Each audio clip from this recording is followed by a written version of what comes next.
All right, here we are. We are a channel designated to adaptive athletes performing at a higher level. And that includes cardio. Most of the stuff that we present, generally speaking, as you know from watching the channel, or you don't know because you haven't watched the channel, is more focused on strength training and getting the cardio through strength. But sometimes you do have to put a little extra cardio in. It's definitely a necessity, and it can be done. Kyle will explain a little bit about how you can adapt to this machine. What would you do on this, Kyle? Well, of course, as a hip disarticulation, doing it one-legged doesn't work very well. But you can always adapt and use your upper body. So even if you're wheelchair bound, you can still do a bicycle like this and get some cardiovascular upper body. Of course, the more limbs you use, the easier it is and the better workout it is. There we go. Plus, So the wind feels good.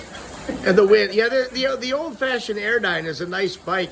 The cool thing is you can get these almost anywhere for next to nothing. I think I picked this one up. I know I picked this one up locally for 50 bucks.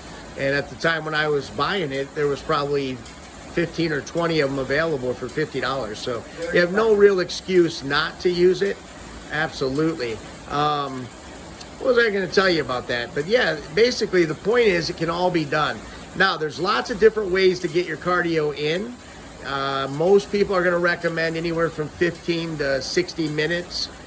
Depends on how you do it. We do workouts as short as 9 minutes for cardio with what we call all-out burst training, which is a very interesting thing.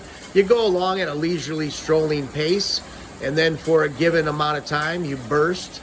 And maybe it's only 10 seconds, usually no more than 15, 20 at the very maximum. But unlike high intensity interval training, where you would do that for 30 minutes, 60 minutes, whatever it might be, you're only going to do our burst training twice in your 9 minutes.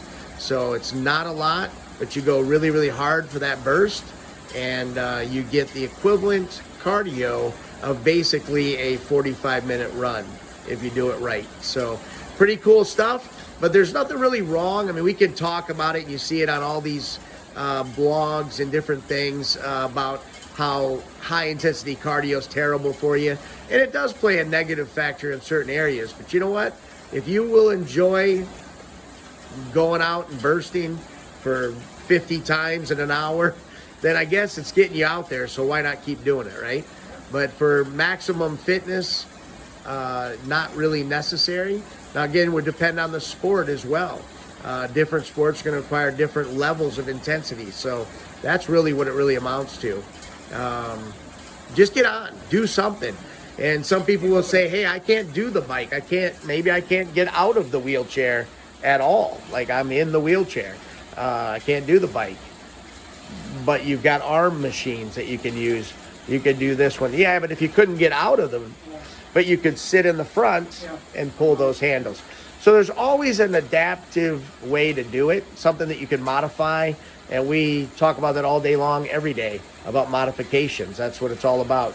Modify, modify, modify, make it happen.